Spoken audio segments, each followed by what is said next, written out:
Well, good morning everybody, good morning. Well, my bike's 10 to 4 on a Sunday afternoon. It's grey, it's been not too bad today, but needless to say it's still cold. But it doesn't matter because tomorrow I'm going on a cheap and cheerful week's break to a place called Gran Canaria, which is one of the Canary Islands. It's supposed to be about 21-22 degrees there, so yeah, here's hoping I could absolutely do with a holiday because I've been, well anyway. So anyway, every February of every year there's two things I always put on my Facebook relating to two events which never happened in my life because it happened before I was born. The two events involves two air crashes which robbed the world of the talents of some talented young men.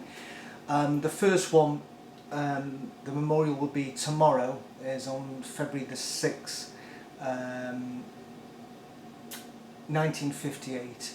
And it was when a plane tried to take off from an airfield that no longer exists in Munich, and it had on it the very young Manchester United squad, who were at that point set to conquer Europe and to be the first British club to do so.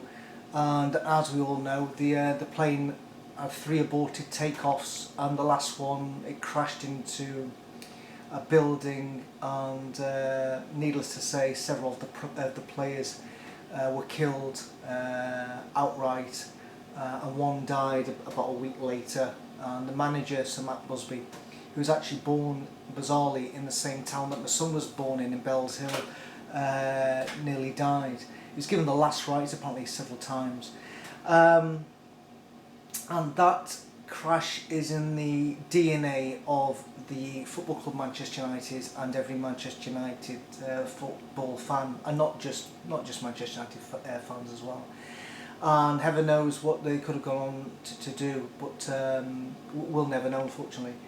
The second event occurred nearly a year later, nearly to the day, but it was on February the 3rd, and that's when we lost 3 people in a small plane. Well, 4 people died, but one of them was the big bopper, Richie Valance, and the pilot, and of course Buddy Holly. Now, I grew up with Buddy Holly.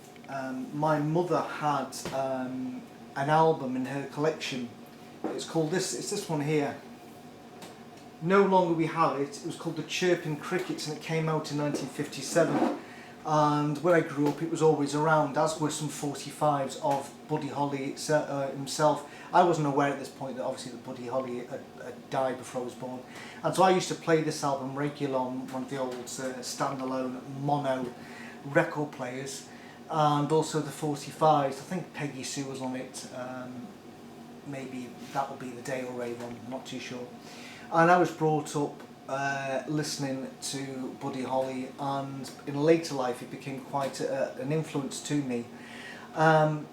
In his early days he became an influence to a lot of the bands from the 60s, obviously, because he perfected the art of writing a fantastic pop tune lasting about 2.5 minutes or whatever. And even on the Beatles' For Sale album, although this is the CD obviously, one of the tracks, because they went back on this particular album to go back the tracks that used to play it in Hamburg and at the Cavern, and they did a song called Words of Love, which was actually written by Buddy Holly. And in fact the very first single that the Beatles ever recorded, one disc, which Paul McCartney only got back in his own possession about 20 years ago, I believe was That'll Be the Day. It's a particularly awful version, but it just showed the influence that Buddy Holly had with the Beatles, with the Rolling Stones, with bands from Britain especially, who sent these songs over and bought them and absolutely they delved into this music to say how to write their own perfect pop song lasting 2.5 minutes, 3.5 minutes long. And the joy of Buddy Holly songs, of course, is that they're very, very simple. Literally, if you learn, as I did when I started playing the guitar in 1981, I think it was, and learned 3 chords, you could find out with 3 chords, the 3-chord wonder, you could actually play most of Buddy Holly's songs.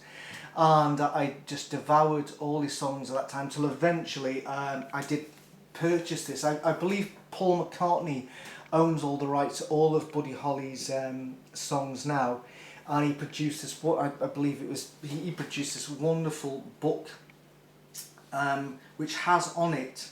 I can't even mind how many CDs. There's quite a few of them, but basically everything that Buddy Holly ever recorded, even on a little, home recording tape at home, is held within this. It's a wonderful, wonderful collection called Buddy Holly Not Fade Away, the complete studio recordings and more. Everything is on this. So the very first songs that I started to learn, trying to learn to play the guitar, were Buddy Holly songs. I've now gone on from 3 or 4 chords, of course. I'm 3 chords, I'm on to maybe 4 or 5. And there was a film called The Buddy Holly Story, I believe, which was, I think, of all the most unusual people to play Buddy Holly, I think it was Gary Busey. I'm sure it was, but I failed to look it up, knowing that I'm going to do so. I'm sure it was Gary Busey did it. And when Gary Busey did, it was a more romanticised version of Buddy's story, but when he released the film, a lot of people who knew Buddy Holly personally say that Gary Busey had somehow managed to get Buddy's mannerisms without actually ever meeting the guy. And we all know why Buddy Holly died. He was on this awful winter tour because he was he'd fallen out with his manager, Norman Petty, I believe it was, who was putting his own credits, own writing credits on Buddy Holly's songs. And the cricket split up. They wanted to stay in Lubbock, Texas. Buddy Holly had moved to, I believe, to New York. And he was running short of cash. He just got really recently married. His new bride was pregnant, and so he agreed to do this crappy winter tour. The conditions were deplorable. The bus was that cold that apparently somebody on the tour bus, there might have been a couple of buses, actually got frostbite, and they played this winter ballroom place. Somebody came up with the idea, there's a young guy in here who can fly us to the next gig destination, and we can get in early, not get on the tour bus, and we can have a proper shower and a bath and everything else. And I believe there was somebody supposed to go with Buddy Holly, who was in Buddy Holly's backing band, actually flicked a coin, and I believe it's either Richie Valance won the toss and he took this guy's place, and the guy who actually flipped the coin only died recently, maybe this year that guy died.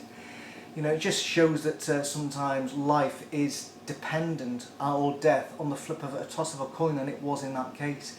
And we know the pilot who took off the plane took off in terrible conditions, where it was snowing a little bit like the Munich disaster, and the plane crashed, and all 4 of them died apparently on impact, but the plane carried on along in the field till eventually 3 of the 3 artists were thrown out of the plane, and the pilot was still stuck inside of it. A complete, utter waste, sense of death, and an absolute loss to the musical world, especially in the case of Buddy Holly, because at this point he'd just gone on to do, I think he did 3 recordings in a studio with string arrangements. I think Paul Anka had written the songs. And the song I've chosen today is True Love Ways. It's just a phenomenal piece. I don't think whether Buddy Holly actually wrote it. I think maybe Paul Anka had written it. But the string arrangements and Buddy's voice, and if he'd carried on, going that way into string arrangements, no one knows what he would have achieved. And it's one of these great what ifs. What if Buddy Holly had lived? And we'll never know, but we're stuck with some of these recordings now. We're not stuck with them, but we're left with his fine body of work and the influences he had. Obviously he influenced the Stones and the Beatles, they influenced the rest of the world, and it all goes back to people like Buddy Holly. And I forgot all about this when I was thinking about this, but actually I don't know why I forgot, but in 1988 I had to dig this out. The Crickets, originally there was 3 of the Crickets. There's another guy joining to make it 4, but eventually he left and went back to 3 until they broke up. And Jerry Allison, Joe B. Mauldin, that's Jerry Allison was the drummer, Joe B. Mauldin was the double bass player. They went and did a 30th anniversary tour. So of course from 1958, I think it was the last proper tour that they did as the Crickets, with Buddy with them, although they carried on performing after that. And they came to the UK. I think it might have been, I think that Buddy had come, I think the Crickets had done a UK tour in 1958, and this is like 30 years onwards. They came back to Britain to do the UK tour, and I got to see them at the Southport Theatre, and I saw that they looked like that at that time, and they got this new singer coming who did sound a wee bit like Buddy Holly, a guy called Gordon Payne, I've forgotten his name, and the backup guy they had was a guy called Sonny Curtis, and Sonny Curtis I believe only recently died, I think recently, memory, I better just check this before this, I'm sure he just died quite recently, but I'm sure he's the guy who actually wrote the song I Fought the Law and the Law Won. No, he's still alive. Sonny Curtis is not dead. Oh my God. Sorry, Sonny. Yeah, I think Sonny Curtis was... oh, sorry about that, Sonny. God, Sonny Curtis dead is not the truth. Sonny Curtis is still with us. And I'm sure Sonny Curtis was on this tour with them. And Sonny Curtis wrote the song I Fought the Law and the Law. And I think at some point he may have even played with Buddy Holly as well and the Crickets. And of course it was the Clash had the big hit I Fought the Law and the Law Won, but it was Sonny Curtis wrote that, who is still alive. So I believe it was Sonny Curtis on the tour with him. So yeah, it was really good. I can shame I didn't have a camera, shame mobile phones weren't on the go 1988, and so the only thing I've got to remember this by is this, and I think I've got a CD. I think they brought out some new material, and I bought a CD of the Crickets, and Joe B. Mauldin, he died a few years ago, and Jerry Allison, I'm sure only died last year. I'm sure Jerry Allison only died in 2022.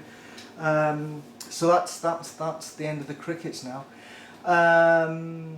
So anyway, I'm going to put a link in for True Love Ways in this week of remembering the two plane crashes which, you know, devastated football fans and also music fans alike.